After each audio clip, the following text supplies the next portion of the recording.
And then we have Pastor Dan. Pastor Dan, come on up. As Pastor Dan comes up, you all know Pastor Dan. He's been here a long time. Good news, this year he became the oldest youth pastor in America. I don't know that that's true, but it is. That's one thing, going to camp, you walk around and you realize that you are the oldest guy there. It's no big deal. I tell you, what's really been impressed on my heart, and has been for a couple years now, you've heard me say this over and over again, that I want our kids to become the influencers and not the influenced. And it's been part of my passion. How to get that done in the past, we've tried several different things, and I don't think we've been totally effective in all the things that we've done. Now, we've had some good things that we've done that have worked. And one of the things that I'm excited about is now as we put a focus on our small groups. In the past, a lot of you have heard about some of the things that go on at 16th Street. Hopefully all the good things and not the bad things. Just as sure as I tell you about something, something will happen. But for the most part, lots of good things happen.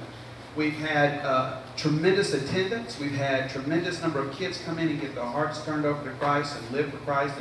And as we progress for a couple years, what we always see is at the beginning of the school year, there's just real big influx of kids. And as the school year progresses, we slowly lose them. And part of that is because not getting connected and not having small group leaders that can connect, not having enough. And so with what we're doing now is training small group leaders, hopefully this being the first step of empowering our group leaders so that we can connect with those kids. It can be intimidating to have a small group leader all of a sudden walks into a room and they've got 15 kids. As you know, that's really not a small group. And what we've done now is focus. I'm trying to keep my groups to about 5 to 6 kids at the max. And so you can imagine with the number of kids we have, we need a lot. One thing that's happening with a high school is, where we're lucky in a sense, is to be in a small group, you have to want to be in a small group, because you have to come 30 minutes early or 40 minutes early for your small group. So we don't just have everybody that's in high school in a small group. You've got to want to be in a small group.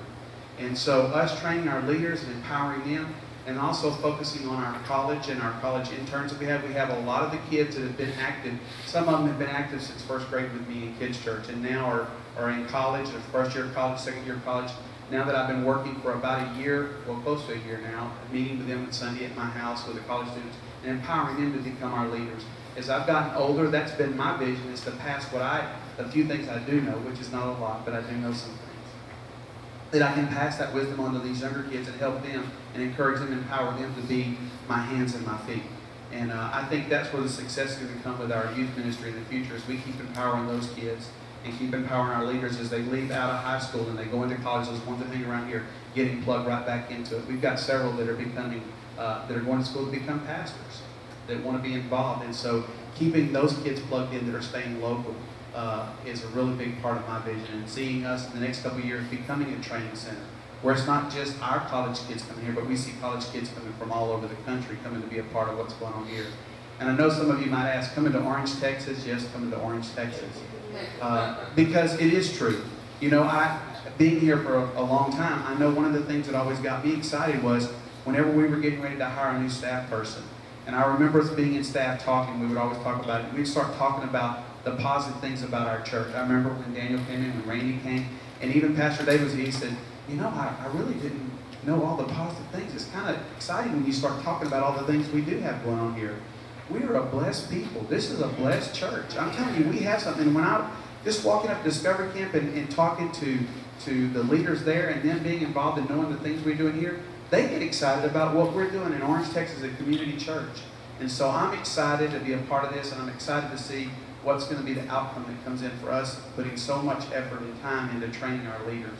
And I hopefully see that being a part of what we do, not just for this generation, but for next year. We just keep doing that over and over again. And we see our success just begin to multiply. That next year, when we have our back to school bash and we get 400 kids, or the next year when we have 500 kids, that when we come to December, we have enough small group leaders to empower them to be effective and to see those lives change in those kids. If we don't get to December and all of a sudden their foundation be weak like sand, but it be a foundation that's rock solid, that when the troubles come and things come up against them, they hold firm to their faith.